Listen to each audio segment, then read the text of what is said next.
Hello everyone, I am Pramod Kumar, Department of Electronics and Communications Engineering from Sagar Institute of Research and Technology.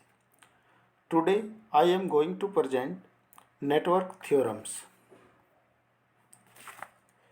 Main network theorems are superpositions theorem, Thevenin's theorem, Norton's theorem, maximum power transfer theorems, reciprocity theorems, and Millman's theorems. First of all, I explain superpositions theorem.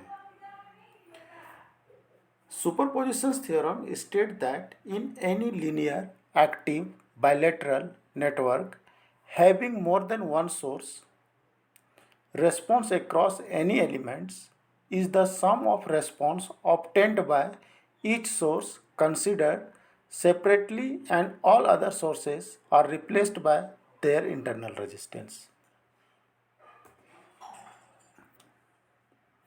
Proof of superposition theorems.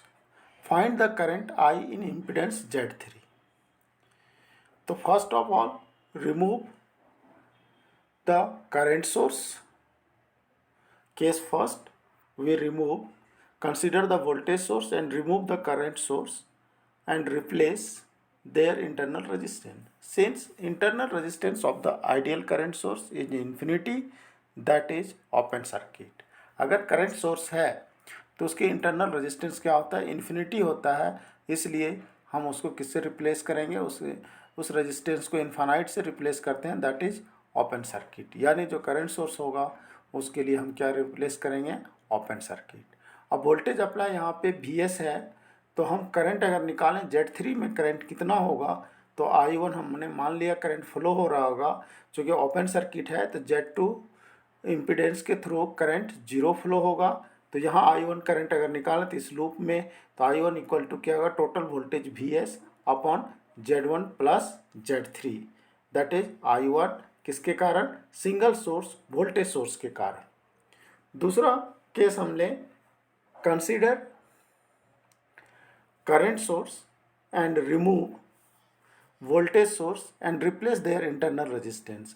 Voltage source का internal resistance क्या होता है, zero होता है, that is short circuit. अगर voltage zero हो रहा है आइडियल वोल्टेज सोर्स किसका, वोल्टेज सोर्स का, तो हम उसको किससे रिप्लेस करते हैं, शॉर्ट सर्किट से. तो हम वोल्टेज सोर्स को यहाँ शॉर्ट सर्किट से रिप्लेस कर दिया और सिर्फ कंसिडर हम क्या कर रहे हैं, single source current source. Current source IS हमने कंसिडर किया. ये IS डिवाइड होगा दो पैरेलल सर्किट में, Z1 और Z3 में.